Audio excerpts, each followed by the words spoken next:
MUI sebut pernikahan Rizky Febian dan Mahalini tidak sah dan hukumnya zina karena beda agama.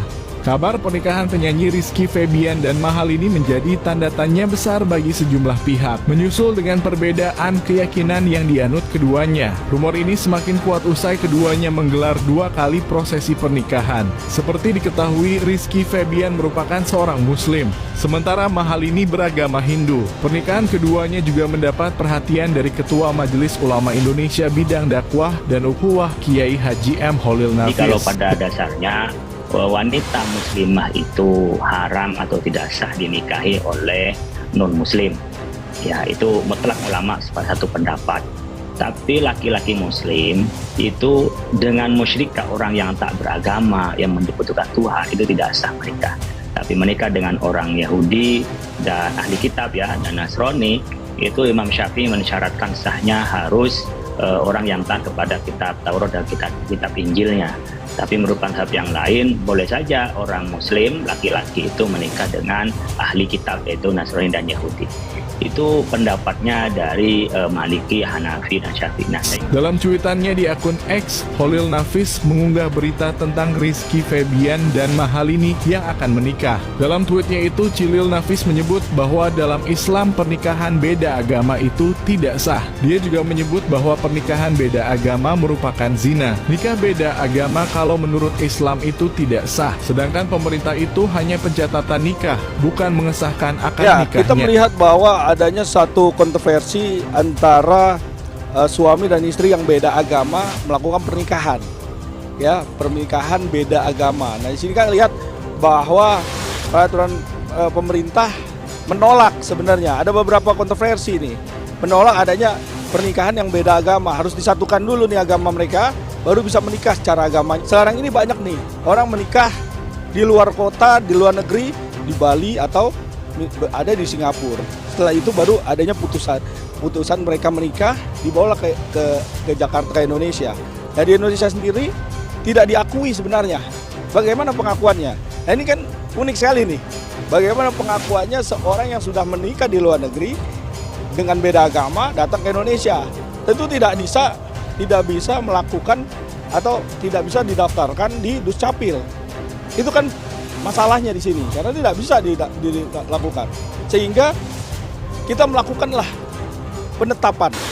Penetapan apa? Penetapan terhadap pernikahan mereka.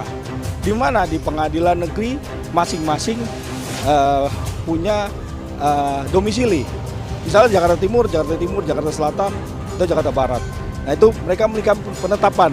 Apakah majelis menyetujui? Nah, ini harus juga jelas. Kalau majelis menyetujui, tentunya hasil dari putusan itu kita daftarkan nanti ke Duscapil, sehingga mereka punya KTP, punya jelas identitas mereka di Indonesia terhadap perkawinan mereka yang beda agama seperti itu. Iya, tentunya kalau di dalam agama Kristen atau Katolik atau Protestan itu kan punya masing-masing cara ya. Bagaimana dia kalau dia menikah dengan orang Islam, bagaimana tentang kalau di dalam Islam sendiri kan tidak membenarkan itu, karena kan kalau di MUI sendiri tidak memberikan solusi untuk bisa pernikahan beda agama. Tapi di Indonesia sendiri harus dijelaskan di sini apa poinnya, apa masalahnya, dan apa juga bagaimana mereka memberikan suatu alasan-alasan yang memperkuat. Sehingga di dalam persidangan, di fakta sidang nanti, sidang pengadilan negeri, tentunya ini untuk penetapan perkawinan tersebut juga harus jelas dan harus mempunyai dasar yang kuat terhadap mereka, pernikahan mereka tuh yang benar-benar harus disakralkan kan, seperti itu. Baik itu secara agama maupun secara negara. Perkawinan beda agama, Undang-Undang Nomor 1 Tahun 1974 ini kan diatur bahwa adanya suatu persatuan antara dua orang untuk melakukan pernikahan itu beda agama atau beragam-ragam agamanya. Nah, ini harus juga bisa juga ditentukan dengan beberapa alasan dan memang mempunyai alasan yang kuat seperti itu. Nah, itu dijelaskan dalam peraturan Undang-Undang Nomor 1. Itu undang-undang agama, sehingga ini undang-undang negara ya, itu mengatur perkawinan ya. Nah, ini sangat sebenarnya bolehkan.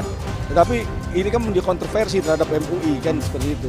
Nah, ini harus jelas juga nih mereka melakukan pernikahan beda agama. Iya, selayaknya seperti itu memang. Tapi kan apabila dalam penyesuaian terhadap proses pernikahan itu kan punya perjalanan.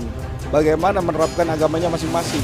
Setelah mereka menikah, kemudian mereka tahu agamanya masing-masing dan bisa salah satunya membuat atau mengarahkan, mempengaruhi sehingga ini bisa pindah ke agamanya salah satu, itu bisa lebih mempermudah dalam proses